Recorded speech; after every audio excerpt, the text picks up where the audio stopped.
travers la dynamique des événements de votre vie, à travers la scène que vous jouent les Guignols de la confrontation finale de la dernière bataille. Tout cela est une mise en scène et n'est qu'une mise en scène.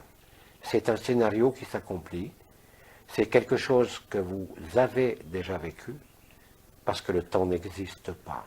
C'est le moment, comme disait Faham, où le dernier rêve, ce qui devait être, ce qui était nommé par Bernard de Montréal,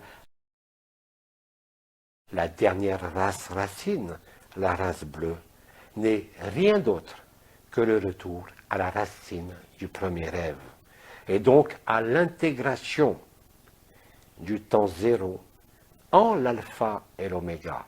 L'univers s'est déployé, la création s'est déployée dans les univers et dans les multivers.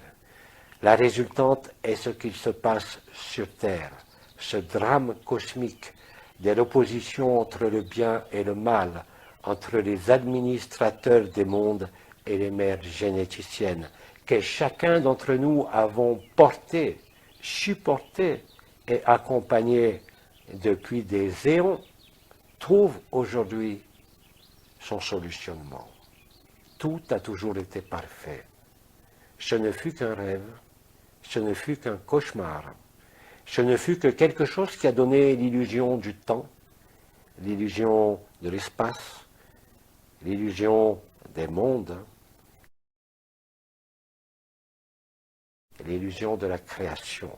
Et vous êtes aujourd'hui tous, quoi que vous en disiez, au niveau des âmes humaines, sur le point de le vivre, si ce n'est déjà fait. Peu importe les moyens, encore une fois, je dirais que peu importe la joie ou la souffrance, parce qu'ils vous conduisent au silence de la vérité.